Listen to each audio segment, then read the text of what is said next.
महाराष्ट्रात येऊन भारतीय जनता पार्टीला, विशेषतः भारतीय जनता पार्टीचे नेते नरेंद्र मोदी आणि अमित शहा, कारण आता नरेंद्र मोदी पंतप्रधान म्हणून नाही तर भारतीय जनता पार्टीचे नेते म्हणून प्रचार करतात असं आपल्याला आपण समजलं पाहिजे। आणि असं असताना शिवसेनेला नकली म्हणणं, राष्ट्रवादी काँग्रेसवर नावं ठेवणं, खरं तर उद्धवजी ठाकरे साहेब आणि शिवसेना यांच्यावर टीका केल्याशिवाय तुमच्या सभेला कोणताही अर्थ उरत नाही।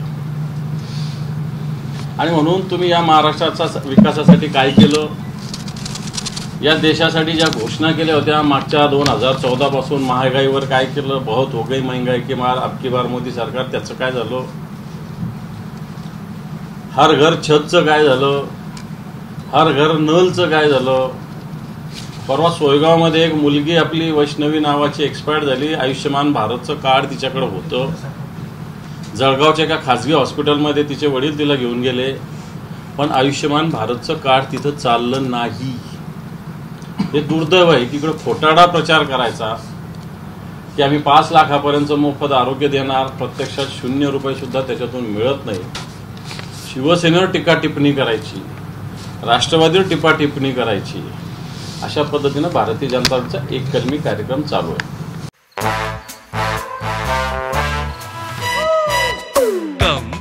Come my love, please don't say no baby, come my love। V Guard के air coolers extra large cooling pads के साथ जो अच्छों को ठंडा करे। V Guard air coolers, long lasting cooling. पण ज्या अर्थी शिवसेनेवर आणि उद्धवजी ठाकरे साहेबांवर टीका केली जाते त्या अर्थी जर तुम्ही शिवसेनेला नकली म्हणता, ज्या नकली शिवसेनेचे उंबरठे तुम्ही कित्येक वेळ झिजवलेले आहेत, ज्या नकली शिवसेनेचं मदत असावी म्हणून सातत्यानं तुम्ही प्रयत्न नव्हे तर याचना केली बऱ्याच वेळेस, आणि आता या शिवसेनेला नकली म्हणत असताना जर असली तुमच्या सोबत आहे तर या असलीचे हाल तुम्ही काय केले, असलीला 10 जागा सुद्धा अजून दिलेल्या नाही, या असलीचे उमेदवार सुद्धा तुम्ही ठरवता, आणि तुम्हाला शिवसेना अशा पद्धतीनं स्वतःच्या भारतीय जनता पार्टीच्या पाया पडणारी, भारतीय जनता पार्टीची चापलुसी करणारी पाहिजे होती। परंतु या महाराष्ट्रातील एक तमाम जनतेचा आवाज असणारी, महाराष्ट्राच्या प्रत्येकाच्या मनगटामध्ये धमण्यामध्ये रक्त सळसळ करणारी शिवसेना जी उद्धवजी ठाकरे साहेबांच्या नेतृत्वाखाली काम करते, वाटतं ही तुम्हाला कधीही शरण येणार नाही, स्वाभिमानानं तुमच्याविरुद्ध लढा देईल, आणि नुसतं लढा देणार नाही तर हा लढा जिंकण्याचा संकल्प आम्ही केलेला आहे आणि निश्चित तो जिंकू, अशा प्रकारची भूमिकासुद्धा सातत्यानं माननीय उद्धवजी ठाकरे साहेब यांनी मांडलेली आहे।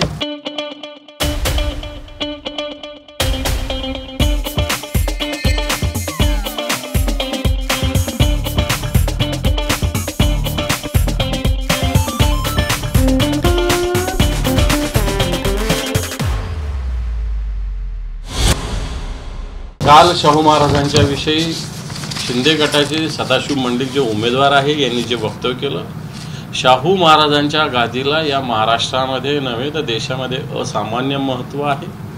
परंतु या शाहू महाराजांच्या गादीचा, थोडक्यात छत्रपतींच्या गादीचा अपमान करण्याचं पापसुद्धा आज या महाराष्ट्रात घडलेलं आहे। मला वाटतं महाराष्ट्राची जनता, ठीक आहे राजकारण आपलं चालत राहील, परंतु प्रत्यक्ष शाहू महाराज, आपण फुले शाहू महाराजांचा हा महाराष्ट्र म्हणतो, आणि त्या शाहू महाराजांची गादी चालवणाऱ्या शाहू महाराजांविषयी अशा पद्धतीनं वक्तव्य या महाराष्ट्राला मला वाटतं सहन होणार नाही।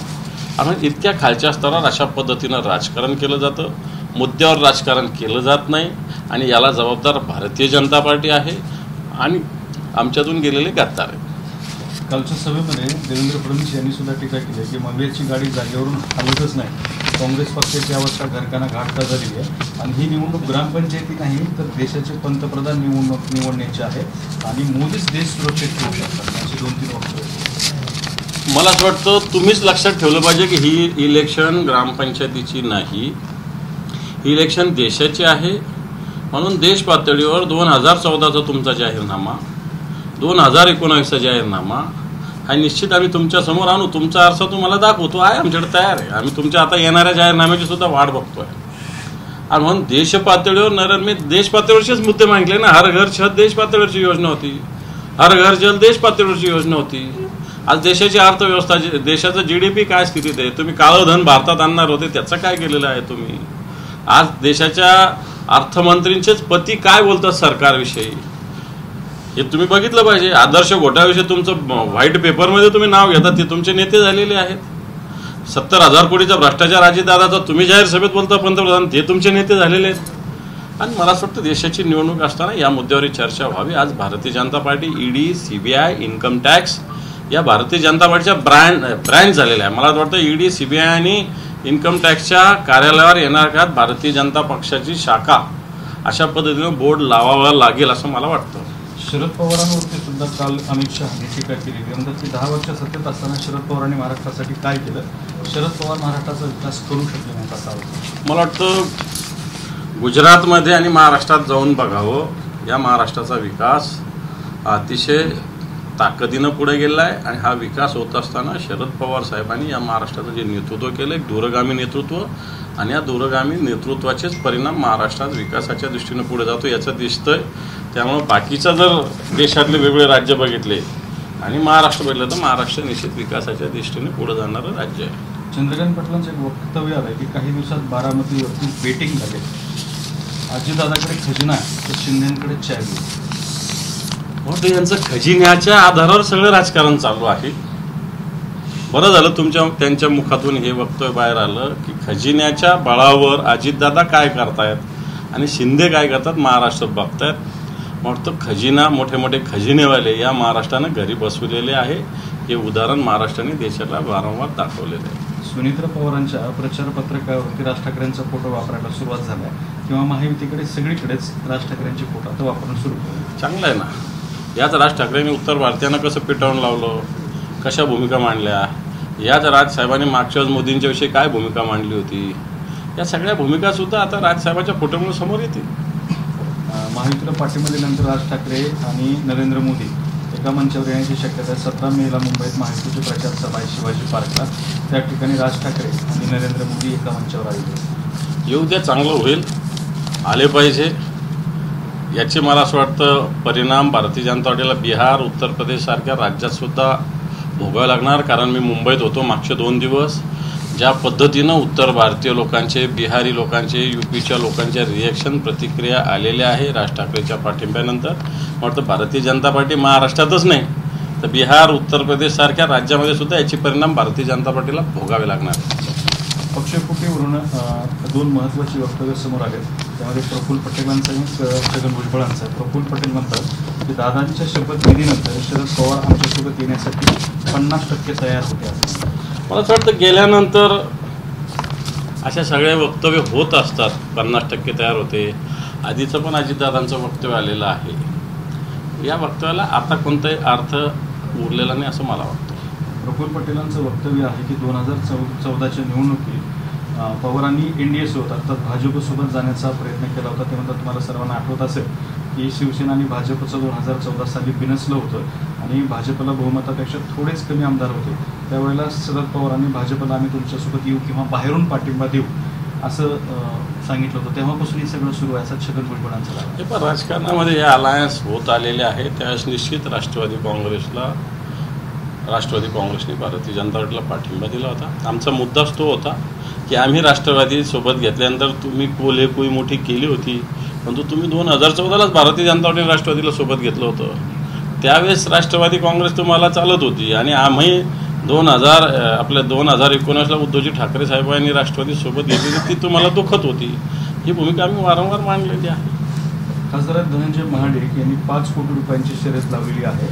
कागल आणि चंदगड या 2 तालुक्यात लीड देणाऱ्या तालुक्याला 5 कोटींचा निधी देणार असल्याचं धनंजय मंडलिक यांनी सांगितले. संजय मंडलिक यांच्यासोबत 5 कोटीचा निधी देणार सांगितलं. ते काय घरून देणार आहे का?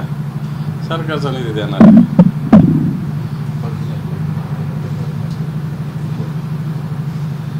नितेश राणेने इशारा दिलाय की नारायण राणेंना मत नाही तर निधी नाही. ही धमकी, असं धमकी लोक घाबरत नसेल. नारायण राणेंना ऑलरेडी जनतेनं विधानसभेलाच तिथं पाडलेलं आहे. मुंबईमध्ये सुद्धा गेले, तिथं सुद्धा पाडलेलं आहे. आणि मला वाटतं इजा तिजा होत असताना तिसऱ्यांदा पुन्हा या लोकसभेला सुद्धा भारतीय जनता पार्टीला विशेषतः नारायण राणेंचा पराभव तिथली जनता करेल. अमोल कीर्तीकरांची ईडीमार्फत चौकशी सुरू आहे. या चौकशीमुळे गजानन कीर्तीकर हातबल झालेत. ते शिंदे गटात असूनही ते म्हटलेत की संसद ताब्यात घ्या, पण मित्रपक्षांचाही मान राखा. विरोधकांच्या मागे केंद्रीय यंत्रणांचा सासीमेला लावणे ही भाजपने आणलेली नवी संस्कृती, असा त्यांनी आरोप केला. घरचा बाहेर हा त्यांना मिळालेला. अमोल कीर्तीकर ईडीला सामोरं जात आहेत. सगळ्यांना माहिती आहे राजकीय हेतून या सगळ्या गोष्टी चालू आहेत. अमोल कीर्तीकर एक मजबूत शिवसैनिक आहे, काही डगमगणार नाही. चंद्रकांत खैरे पहिल्यांदाच, म्हणजे शिवसेना खरं तर गेल्या 30 वर्षामध्ये पहिल्यांदाच ईदगाह मैदानावरती पाहायला मिळाली. काय कारण आहे? कधी यापूर्वी तुम्ही शुभेच्छा दिल्या नाही इच्छा, मात्र काल मात्र आपले नेते ईदगाह मैदानावरती पाहायला. ईदगाह नाही, पहिल्यांदा गेले असतील, खैरेसाहेब असेल, आम्ही सगळे असू. परंतु मुस्लिम बांधवांच्या सगळ्या सणात आनंदात आम्ही सुद्धा सातत्यानं सहभागी झालेलो आहोत. ईदगाहला पहिल्यांदा खैरेसाहेब गेले असतील. सगळ्या मुस्लिम बांधवांनी सातत्यानं निमंत्रण दिलं होतं, मला सुद्धा निमंत्रण दिलेलं होतं. आणि त्यामुळे मला असं वाटतं ईदगाहवर जाऊन मुस्लिम बांधवांना इच्छा शुभेच्छा देणं काही पाप नाही आहे. सगळ्यांनी गुन्ह्या गोविंदाने राहणं, ईदगाहवर गेलो म्हणून काय आम्ही काय हिंदुत्व सोडलं असं तेवढं त्याचा अर्थ होत असतो. मला असं वाटतं एक नवीन पाऊल पडत असेल शिवसेनेच्या वतीनं सगळ्यांना सोबत घेऊन जाण्याचं, आणि समोरच्यांचा पण तसं पाऊल पडत असेल तर याचं सगळ्यांनी अभिनंदन स्वागत केलं पाहिजे असं मला वाटतं. आपल्याला काही मतं मिळतील असं वाटतं यावेळी, किंवा आपण साथ घालताय मुस्लिमांना की मोदींचा विरोध म्हणून आमच्यासोबत राहा? मला असं वाटतं मुस्लिम बांधव आज उद्धवजींच्या नेतृत्वाकडे मोठ्या प्रमाणावर आकर्षित झालेले आहेत. काल मुंबईत होतो, अनेक जे मुस्लिम पट्टेच्या पट्टे सगळे शिवसेनेच्या मागे 100% उभे आहेत. आणि मला वाटतं ही स्थिती महाराष्ट्रामध्ये सगळीकडे निर्माण होते. उद्धवजींच्या नेतृत्वाला या सगळ्या मुस्लिम समाजाने मोठ्या प्रमाणावर मला वाटतं स्वीकार केलेला आहे. संभाजीनगरात तो स्वीकार होईल. कार्यकर्ता मेळाव्यामध्ये नितेश राणेंनी सरपंचांना चांगलाच दम दिलाय. 4 जूनला सर्व सरपंचाचा हिशोब घेणार असा दम दिलाय. फक्त यांचाच हिशोब जनता करणार आहे, हे हिशोब घ्यायलाच बाकी राहणार. दादा, महायुती म्हणते की लोकसभेत त्यांचे 45-48 जागा निघतील. महाविकास आघाडीचं काय टार्गेट? वाटतं 48पेक्षा जास्त येतील त्यांच्या जागा महायुतीच्या. कारण काही जण 40 म्हणतात, काही जण 45 म्हणतात, काही जण 48 म्हणतात. परवा डॉक्टर म्हणले 45 जागा येणार. मी म्हणलं 3 कोणत्या येणार, तेवढं न येणार तेवढ्या तरी सांगा. तर त्या नाही सांगू शकले. हे सगळ्या राजकीय जुमलेबाजीच्या घोषणा, याला काही अर्थ नाही. आपला उमेदवार ठरत नाही आता महायुतीचा काय? संभाजीनगरचा उमेदवार ठरत नाही. महाविकास आघाडी शिंदे गट लढणार की भाजप लढणार हेही निश्चित होत नाही. आणि त्यांच्यातला उमेदवार कोण ठरणार आणि हेच आम्हाला सांगतात यांच्या रानागोंदी आहे. आता निवडणुकीचे फॉर्म भरायचे 2-4-8 दिवसात. यांचे अजून उमेदवार ठरत नाही आहे. उमेदवार सोडा, अजून कोणत्या पक्षाने लढायचं हेच ठरत नाही. तो उमेदवार तर त्याच्या पुढची गोष्ट आहे. आणि म्हणून महाविकास आघाडीनं पूर्ण 48 जागाचं जागा वाटप केलं. आणि जवळपास सगळे उमेदवार ठरलेले, 1-2 कुठले तरी उमेदवार बाकी आहे. शिवसेनेने तर त्यांचे 21 उमेदवार खूप आधी जाहीर केलेले आहेत. तुम्ही राज्याचे विरोधी पक्षनेते आहात, मात्र संभाजीनगरच्या जागेवर तुम्ही जास्त लक्ष केंद्रित केल्याचं दिसायला लागले सध्या. शेवटी माझं घर पण महत्त्वाचं आहे ना. राज्याचं नेतृत्व म्हणजे काय आपल्या शहराचं जिल्ह्याचं सोडावं असं थोडी आहे.